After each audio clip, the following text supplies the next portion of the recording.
변화와 혁신의 리더십, 변화의 단계와 리더십 1차 시 제비 12주차와 13주차에 걸쳐서 변화의 단계와 리더십에 대한 내용을 학습하겠습니다. 교육과정의 진도는 교재를 중심으로 진행하므로 오늘부터 다음 주까지 변화 과정과 리더십이라는 주제를 가지고 논의를 하도록 하겠습니다. 제12주부터 13주 수업을 마치면 대략 이번 학기 강의는 마치는 것으로 되어 있습니다. 제14주차는 전체 과정을 한번 돌이켜서 복습하면서 중요 요점을 확인하는 시간을 가지도록 하겠습니다. 리더는 변화를 주거나 영향을 미치는 주체이므로 특성 이론에 의한 본인의 역량만 가지고는 그런 영향을 성공적으로 가져오기 힘듭니다.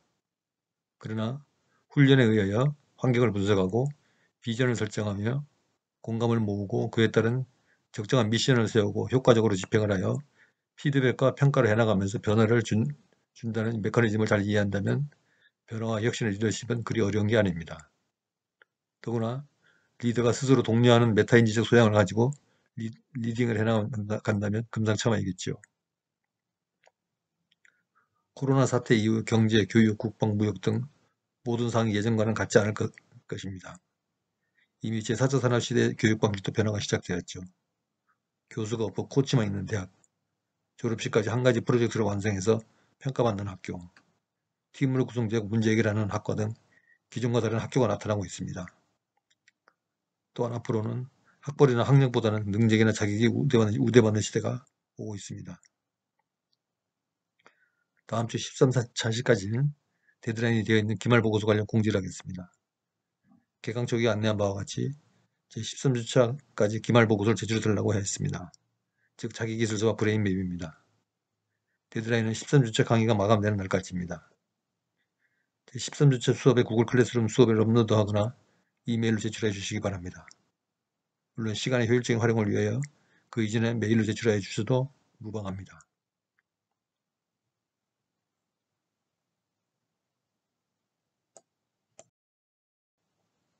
제12주차 학습 목표 및 내용을 말씀드리겠습니다.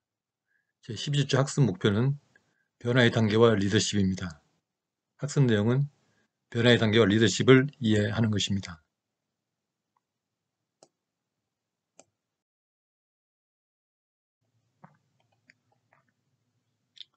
먼저 오늘 강의 내용은 에피소드 단계를 살펴보고 변화의 단계와 변화의 내적 리더십에 대해서 학습하도록 하겠습니다.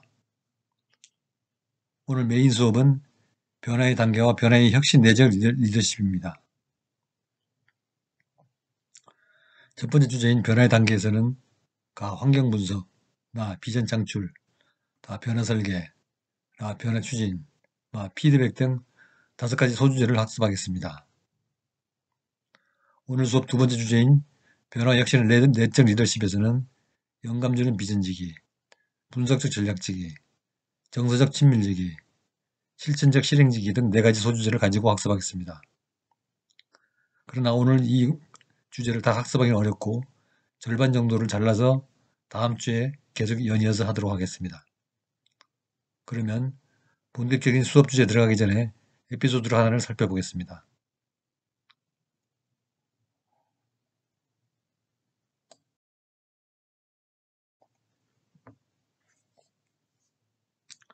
여러분, 구소련 연방에 페레스트로이카라는 개방 정책을 도입한 고르바초프 전 소련 연방 대통령을 아시죠? 그와 관련된 에피소드입니다. 고르바초프가 고향인 북카프카스에 농업 담당 서기로 있을 때의 일입니다. 시골 출장을 가는데 앞서 가던 감자 실은 트럭에서 간헐적으로 감자알이 떨어져 내리는 것을 보았습니다. 고르바초프는 뒤따라가다가 감자가 떨어져 나가는 것을 알고는 수습하지 않는 이유를 운전수에게 물었습니다. 대꾸는 간단했습니다. 자신이 하는 일은 실어놓은 화물을 몇 시 몇 분까지 어느 창고에 입고시키는 일이며 그 화물이 손실되는 것 등은 나의 책임이 아니고 내 밖의 일로서 오히려 수습하다가 시간이 늦어짐으로 해서 그 의무 퇴원이 되니까 남이 할 영역 침해가 된다는 논리였습니다.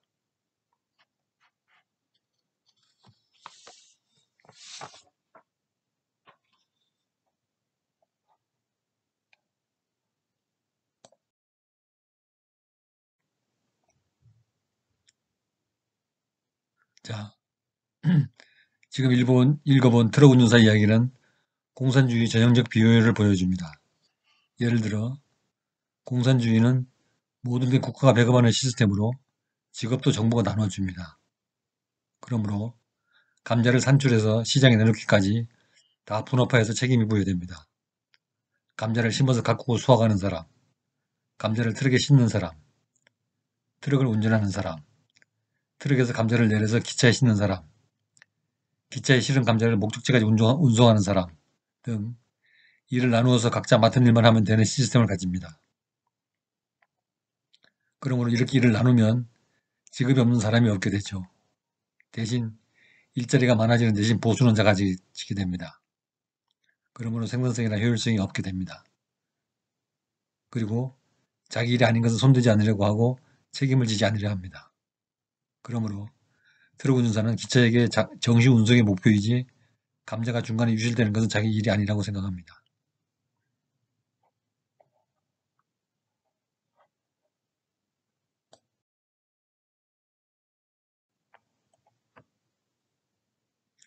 자, 이 에피소드에 대한 논의를 해보겠습니다.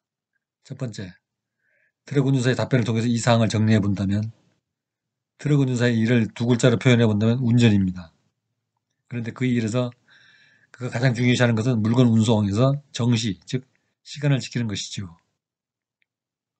두 번째, 일본에서의 중요점 외에 더욱 중요한 것은 무엇입니까?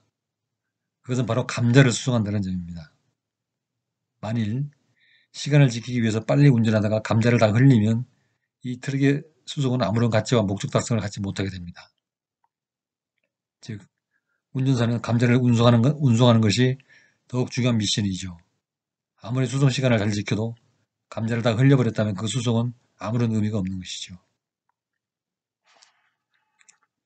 세 번째, 그러면 왜 이런 일이 발생하는 것일까요? 즉, 트럭 운전사가 감자를 흘리면서 시간만 지키게 될까요? 그것은 바로 미션 설정이 잘못됐기 때문입니다. 운전사의 미션은 트럭을 정시에 운전하는 것도 중요하지만 감자를 안전하게 실은 채 정시에 배달하는 것으로 임무 설정이 되어야 하는데 수송 시간에만 초점을 두고 운송하는 물건의 보관 상태에 대해서는 임무를 주지 않았기 때문입니다. 이것은 매우 중요합니다. 생산 공장으로 말하자면 불량률이 많이 나온 것입니다. 시간당 100개를 생산하는 공장이 있다고 칩시다. 그런데 제품의 생산 공정에서 마무리가 안 돼서 불량률이 80개가 나오면 시간당 20개밖에 생산하지 못하는 것이죠. 그러나 마무리 작업의 매뉴얼을 철저히 만들어서 불량률이 2개면 시간당 98개를 생산하는 높은 효율을 가져오겠죠. 불량률을 시간당 80개에서 2개로 줄이면 수익률은 매우 높아집니다.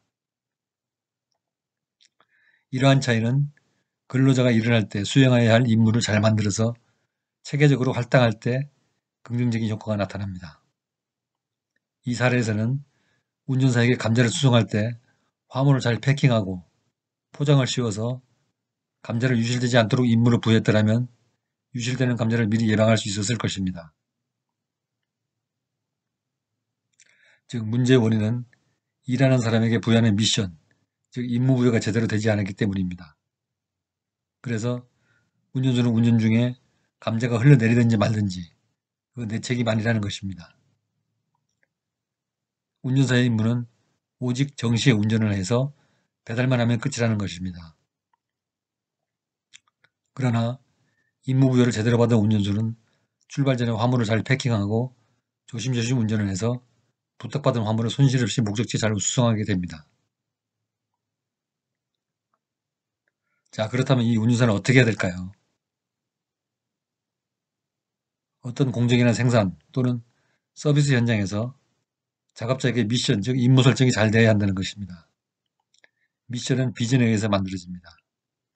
즉, 비전은 바람직한 미래 상태를 말하고 미션은 비전을 실제로 만들어내기 위한 구체화 과정입니다. 비전이 공유되기 위해서는 공감 속에서 포용되어야 하고 미션이 잘 수행되려면 개인보다는 조직 전체의 목표를 잘 이해하고 그것을 달성하기 위해서 공동의 노력을 경주해야 합니다. 미션 중심의 인간은 유연하고 자발적으로 일을 해야 합니다. 중국에서 한국의 반도체를 따라잡으려고 수십조 예산을 퍼부으면서 중국 기업들을 독려하는데 고성능 칩을 만드는데 불良率이 너무 높아 중국 기업에게 한국의 삼성이나 하이닉스는 넘사벽이라고 합니다. 같은 규모의 투자를 하여도 중국이 불량률이 현저하게 높아서 한국 기업과 경쟁이 안 되는 이유는 미션 중심의 일 수행이 잘 되지 않기 때문입니다. 게다가 공산당의 국영 기업 성격인 중국 기업은 자본주의 국가의 기업처럼 개인에 대한 동기부여가 없으므로 미션 수행에 탄력이 붙지 않아서 문제이기도 하지요.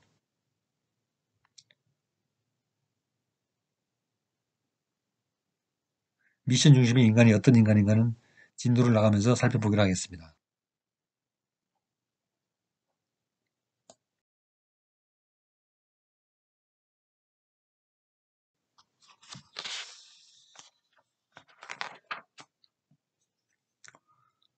그럼 오늘 수업의 첫 번째 주제인 변화의 단계, 즉 변화의 과정에 대해서 살펴보겠습니다. 제가 말하는 변화의 과정은 변화의 5단계를 의미합니다. 그런데 흥미롭게도 변화의 수준에 따라서 7단계설을 주장한 스미스라는 학자가 있습니다. 변화 수준에 따라서 그 내용의 핵심 포인트가 무엇인지를 보는 것도 도움이 될 것 같습니다. 그러면 7단계의 제1단계부터 살펴보기로 하겠습니다. 1단계부터 7단계는 일의 난이도가 점점 높아가는 순서를 의미하기도 합니다. 1단계는 수준은 효과적인 것입니다. 그 내용은 할 일을 한다는 것이죠. 포인트는 순서를 세운다, 집중한다, 중요한 것을 먼저 한다, 더 효과적으로 한다. 제2단계는 효율에 관련된 것입니다.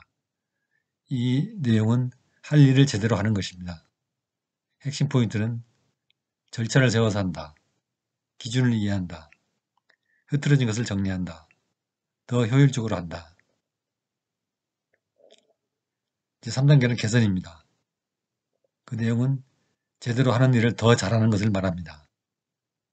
핵심 포인트는 지금 하고 있는 일에 대해 생각한다, 개선할 수 있는 방법을 생각한다, 남의 제안에 귀를 기울인다, 남을 돕고 이끌고 가르친다 것입니다. 제4단계는 삭제입니다. 불필요한 일들을 하지 않는 것입니다. 포인트는 중요하지 않은 일을 그만둔다, 단순화한다, 왜라고 질문한다, 집중을 계속한다. 우리가 흔히 살다 보면은 쓸데없는 일들을 많이 생각하는 경우가 많습니다. 하루의 상당 부분은 쓸데없는 일들에 내해 가지고 시간을 허비하는 일이 많습니다. 그래서 우리가 생각을 지우거나 또는 쓸모없는 것들을 버리거나 이런 삭제하는 기능이 상당히 중요합니다. 그러나 우리는 쉽게 삭제를 하지 못하죠. 5단계는 모방입니다. 그 핵심 내용은 다른 사람의 좋은 점을 따라하는 것입니다. 핵심 포인트는 주의를 기울여 관찰한다, 가장 좋은 사례에 대해 읽는다, 생각하기 전에 생각한다, 모방한다입니다. 제6단계는 차별화입니다. 그 내용은 아무도 하지 않는 일을 한다. 핵심 포인트는 생각에 대해 사고한다. 메타인지적 사고방식이죠. 왜 안 돼? 라는 질문을 한다. 새로운 테크놀로지를 받아들인다. 비슷한 것이 아니라 다른 것에 초점을 맞춘다. 제7단계입니다. 수준은 불가능에 도전한다. 핵심 내용은 불가능한 일을 한다는 것입니다. 포인트는 전제에 대해 의문을 갖는다. 산만해진다. 조금 미쳐버린다. 즉 산만해진다는 반대의 의미죠. 조금 미칠 정도로 일을 한다는 것이죠. 규칙을 깬다. 다음과 같은 질문을 던진다. 오늘은 불가능하지만 만일 어떻더라면 어떨까? 기적이 일어난다면 이와 같은 7단계가 변화의 과정으로 제시되었습니다.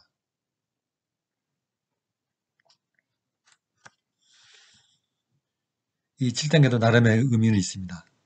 가만히 살펴보면은 효과, 효율, 개선, 삭제 모방, 차별화, 불가능 도전 이런 식으로 수준이 높아갈수록에 그 내용의 핵심 포인트가 점점 세부적으로 세밀해져 갑니다. 다음은 변화 관리 5단계를 보겠습니다. 이 5단계는 변화가 이루어지는 순서적으로 제시가 되어 있습니다. 또 이 내용은 켈만의 해빙, 변화, 재빙결 이라는 unfreezing, change, refreezing이라는 이런 개념과 결부되어 있습니다. 제1단계부터 보겠습니다. 제1단계는 환경 분석입니다. 여기서 핵심 포인트는 왜 우리는 변해야 하는가를 생각하는 것입니다. 즉, 그 이유를 찾기 위해서 나의 환경을 분석합니다. 적절한 도구를 활용을 하고 참여를 통해 입체적, 통합적, 전체적인 분석을 합니다. 그래서 변화의 필요성을 정의하고 개념화하는 것이죠. 제2단계는 비전 창출입니다. 비전이란 바람직한 미래의 상태를 말합니다. 그래서 2단계에서는 변화를 통해서 바람직한 결과 상태는 무엇인가를 정의를 합니다. 그래서 조직원과 함께 비전을 창출합니다. 변화를 통해서 얻고자 하는 것은 무엇인가? 변화의 모습이 최대치는 무엇인가? 그리고 멤버와의 그 비전을 공유하는 것을 어떻게 할 것인가를 생각하는 것입니다. 제3단계는 변화 설계입니다. 변화 설계는 어떻게 변해야 하는 것인가를 생각하는 것인데 주로 이 부분은 미션을 어떻게 설정할 것인가, 실제 비전을 달성하기 위한 실제 행동으로 해야 되는 미션이 무엇인가를 연구하게 됩니다. 그래서 단계적 변화 목표의 재정의를 하죠. 변화의 동인, 활용 방안의 개발과 변화 사슬의 설계를 합니다. 효율과 효과에 비춰 실행하는 선택을 하고 여기서 고효율 고효과와 저효율 고효과를 대비해서 선택을 합니다. 세부 계획과 이머전시 플랜을 확보합니다. 이머전시 플랜이라는 것은 비상시의 대책입니다. 그래서 A안, B안, C안 등 대체안을 갖다가 마련해 둡니다. 4단계는 변화 추진 단계입니다. 실제로 변화가 일어나는 단계입니다. 여기서는 핵심 포인트가 계획대로 변화되고 있는가 이런 것을 잘 모니터를 해야 됩니다. 그래서 계획대로 변화가 되도록 유연한 조정과 통제를 가하죠. 그래서 목표가 아닌 목적 중심의 피드백을 줍니다. 또 개인차의 관리와 저항을 극복을 하죠. 제5단계는 피드백 단계입니다. 이제 무엇이 또 필요한 것인가? 결과를 평가해가지고 잘된 점은 반영을 하고 잘못된 점은 고칩니다. 그러면서 변화의 목표가 달성되었는지를 살펴봅니다. 또한 사후 관리를 하게 되는데 비전 달성을 위해서 무엇이 또 필요한가를 생각하게 됩니다. 5단계에서 중요한 점은 변화의 3단계 같은 경우 사실상 미션을 설정하는 단계입니다. 변화의 설계라는 행위는 사실은 미션을 설정을 하고 4단계는 미션을 이행을 하고 5단계는 그 미션을 평가하고 피드백을 하는 순서로 이해하면 되겠습니다. 그래서 켈만이 개념한 것처럼 1단계는 해빙, 2, 3, 4단계는 실질적인 변화가 일어나는 체인지 과정이며 제5단계는 재동결이 되는 것으로 이해하면 되겠습니다.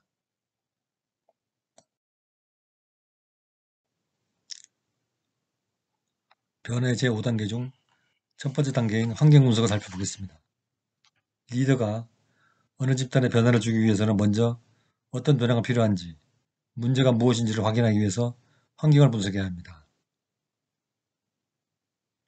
환경을 분석하는 방법은 근로자와의 대화, 현장 확인, 관찰, 설문조사, 재무 분석, 소비자 의견 조사 등 여러 가지 방법이 있을 수 있는데 그중 가장 많이 사용되는 방법이 브레인스토밍이나 스워트 분석, 그리고 델파이 기법이 있습니다. 먼저 스워트 분석부터 살펴보겠습니다. 스워트이라는 글자는 강점, strength, 약점, weakness, 기회, opportunity, 위협, threat 이 네 가지 단어의 머리글자를 모아서 만든 단어로 스워트이라고 하며 경영 전략을 수립하기 위한 분석 도구입니다. 내적인 면을 분석하는 강점, 약점 분석과 외적 환경을 분석하는 기회, 위협 분석으로 나누기도 하며 긍정적인 면을 보는 강점과 기회, 그리고 그 반대로 위험을 불러오는 약점, 위협을 저울질하는 도구입니다. 보통 X, Y축으로 2차원의 사분면을 그리고 각각 하나의 사분면에 하나씩 배치해서 연관된 사항들을 우선순위로 분석합니다.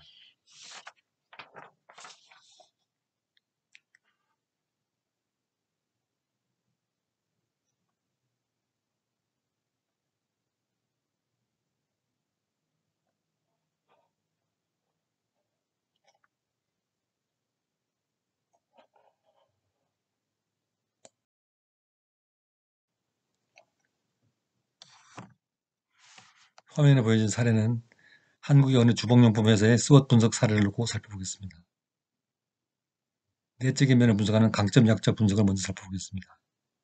이 회사의 강점은 주력 제품의 시장 점유율이 상위를 막하고 있고 원스톱 생산 시스템 구축, 우수한 디자인, 중국 하이닝 생산 공장 건설, 자체 R&D. 한편 이 회사의 약점은 약한 브랜딩, 비효율적인 채널 관리, R&D에 비해 약한 마케팅, 가이드라인 없는 소비자 서비스, 수출 국가 수에 비해 상대적으로 적은 매출이 그것입니다. 다음은 외적인 면을 분석하는 기회 위협 분석을 살펴보겠습니다.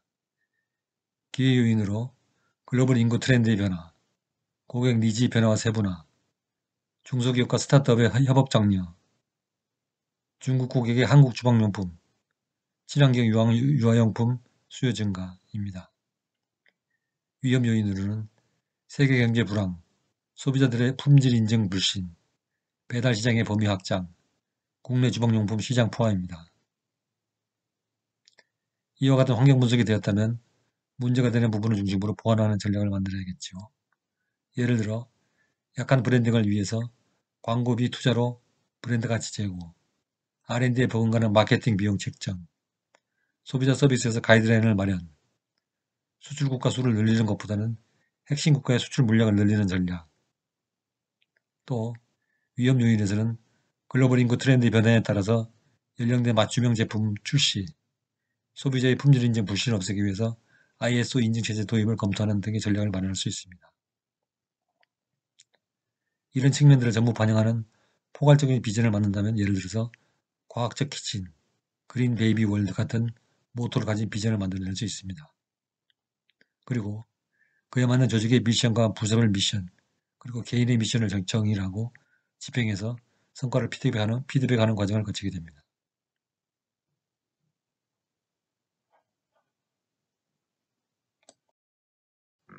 비디오 2에서 수업이 계속됩니다.